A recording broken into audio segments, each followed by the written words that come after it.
Cinema వాళ్ళు ఎవడు చదువుకోడు, సినిమాల్లో ఎవడు ఉంటాడు?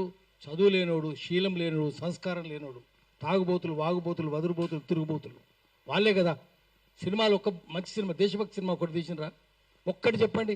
అన్ని బూత్ సినిమాలే కదా. అట్లాంటి వాడు ఏం మాట్లాడుతున్నాడు? వాడిని ఉప ముఖ్యమంత్రి చేయడమే తప్పు. ముఖ్యమంత్రి కూడా అట్లాంటి వాడే. ఇప్పుడు ఎన్టీ రామారావు బొమ్మ పెడుతుండ్రు. ముఖ్యమంత్రి ఎవరు? ఎన్టీ రామారావు మీద దాడి చేసి ఎన్టీ రామారావు చెప్పులతో కొట్టినోడు కదా, వీళ్ళే కదా. ఎన్టీ రామారావు చావు కారణమైనోడే కదా. అతను మళ్ళీ ఎన్టీ రామారావు బొమ్మ పెట్టుకుని తిరుగుతున్నాడు. నువ్వెవరు? నీకేమైనా తెలుసా? పత్రికా స్వాతంత్రం నువ్వు ఇచ్చినవా? నువ్వు ఎట్లా అరెస్ట్ చేస్తావు? నాగేశ్వరరావుని అరెస్ట్ చేసే అర్హత ఉందా? గలివర్ యాత్రలో బ్రాబ్డింగ్ నాక్స్ ఉంటారు, పెద్దగా ఉంటారు, ఆకాశం ఎత్తు, టవరింగ్ పర్సనాలిటీస్. లిలీపుటియన్స్ ఉంటారు, చిన్నగా అంగుళమంత ఉంటారు. నాగేశ్వరరావు బ్రాబ్డింగ్ నాగైతే పవన్ కళ్యాణ్ లిలీపుటియన్. ఎక్కడరా నువ్వు? ఆయన ఎక్కడ?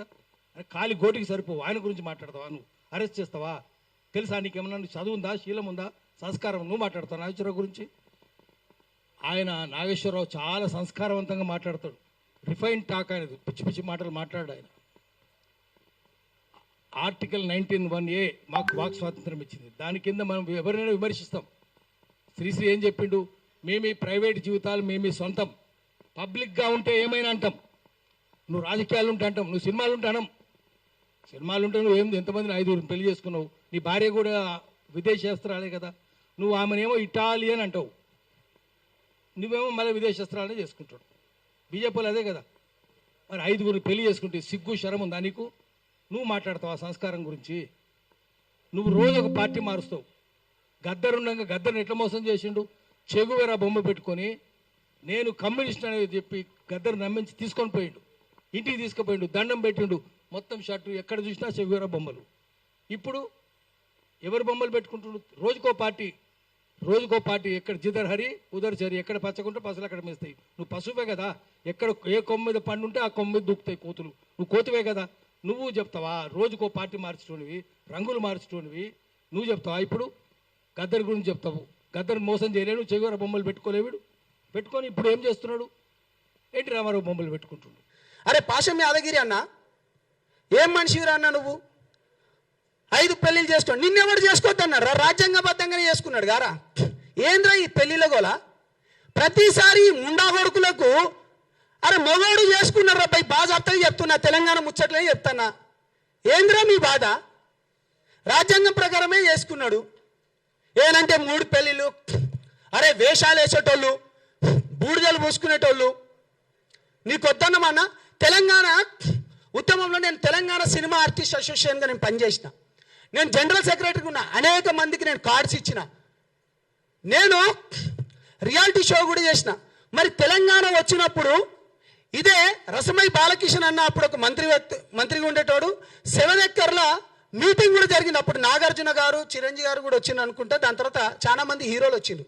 తెలంగాణ ఆంధ్ర ప్రాంతం విడిపోయినప్పుడు ఇది మీకు తెలవాలి కాబట్టి చెప్తాను. ప్రతిసారి సినిమాలు మీవి, బూడిదలు మీ తెలవాలిరా భయ్. మీకు 300 కోట్లు ఉండే అప్పుడు తెలంగాణ మన తెలుగు ఫిలిం ఛాంబర్లో. అప్పుడు అది ఏపీ ఫిలిం ఛాంబర్ అని ఉండే. 300 కోట్లు ఉంటాయన్నా మీకు తెలవాలి. నేను చెప్పిన, అరే మీరు 150 కోట్లు తీసుకోండి, మేము 150 కోట్ల లెక్క తీసుకుంటాం. అప్పుడున్న తేజాతోని, దాని తర్వాత ఇప్పుడు ఇతను ఉన్నాడు కదా రాణా వాళ్ళ ఫాదర్ పేరు సురేష్ బాబు, వాళ్ళతోని మాట్లాడుకొని మేము అప్పుడు ఒక స్కూల్ కూడా పెడదాం అనుకున్నాం. అరవింద్ గారితో కూడా నేను అప్పుడు మాట్లాడినా. అటువంటిది తెలంగాణ వచ్చిన తర్వాత నీ తెలంగాణ వచ్చింది, అయిపోయింది. మరి ఎవడు విడగొట్టలే? మరి దాన్ని ఎవడు తీయలే? మరి ఇప్పటిదాకా 13 ఏళ్ళు అయింది. ఒక ఫిలిం ఛాంబర్ ఏమైనా ఉందా? రసమై బాలకిషన్ అప్పుడు అన్నాడు, తెలంగాణ వచ్చింది, అయిపోయింది, ఇంకేం లేదు. బుద్ధి ఉండాలిరా, తెలుసుకోండి. మేము కొట్లాడినాం. ఒక నీతి నిజాయితీ పరుడు పైన మాట్లాడితే ఈ విధంగానా? మేము కాళేశ్వరం పైన మాట్లాడదాం పాండి. నిజంగా మీకు చిత్తశుద్ధి ఉంటే మీరు ప్రతిసారి అంటారు కదా ఎస్సీ ఎస్టీ బీసీ బిడ్డల గొంతుక లెక్క అంటారు. మీకు దమ్ముందా? రండి పోరాడదాం. ఇవాళ ఇక్కడ ఉన్నాయని ఎవరు? ఒక బీసీ బిడ్డ కాదా? ఒక బీసీ బిడ్డకు నామినేటెడ్ పదవి ఇయ్యలేదా? ఇక్కడ హిమైత్ నగర్లో టీటీడీ బోర్డు చైర్మన్ ఆ టెంపుల్కి, ఇంకో అతనికి మహేందర్ రెడ్డి గారికి మన బోర్డు మెంబర్ ఇయ్యలేదా? ఏం మాట్లాడుతున్నావు నువ్వు? నిజంగా ఇన్ని విషయాలలో పవన్ కళ్యాణ్ గారు చేసిన పని ఏంటిది? ఏం తప్పు చేసిండు? అంటే 6 ఏళ్ల పాప చనిపోయినప్పుడు, చైత్రాబాయి అని చనిపోయినప్పుడు తన గురించి నుంచి వచ్చి కొట్లాడడం పవన్ కళ్యాణ్ గారు జనసేన పార్టీ చేసింది తప్ప దాంట్లో ఉన్నందుకు, లేకపోతే ఎల్బీ నగర్లో లక్ష్మీబాయి అనే ఒక ఆడబిడ్డను పోలీసులు విచక్షణ పేరుతోని తీసుకుపోయి కొట్టినప్పుడు మీ ఛానలే వచ్చినాయి ఎక్కువ. అది మాట్లాడడం తప్ప? అది చేసినాం, మేము పోరాడినాం. యురేనియంకి వ్యతిరేకంగా ఒక చెంచు బిడ్డ అయినోడు ఆయనను తీసుకొని వచ్చి మిగతా రాజకీయ పార్టీలందరినీ కూర్చోబెట్టి మాట్లాడి దాన్ని ఆపడం తప్ప? దాని తర్వాత ఇంటర్మీడియట్ బలిదానాలు కావచ్చు, లేకపోతే ఇంజనీరింగ్ కాలేజీలలో వేల కోట్ల స్కామ్ జరుగుతుంట, వాళ్ళు ఉన్న ఫీజు కంటే ఎక్కువ తీసుకుంటా అంటే అది దానిపైన పోరాటం చేసింది తప్ప, లేకపోతే తులసి చంద్ గారు మొన్న మీరు మంగ్లీ కేసు 9 మంది చనిపోయినరు, మీరు మంగ్లీని తీసుకొని వచ్చి ప్రెస్ మీట్ పెట్టిండ్రు, పాడ్కాస్ట్ చేసిండ్రు, కానీ బాధితులను తీసుకొని వచ్చి చేసినావా అమ్మా నా బంగారు బిడ్డ? మీరు బాధితుల తరపున మీరు ఎప్పుడు లేరు. 9 మంది చచ్చిపోతే కొట్లాడింది నేను.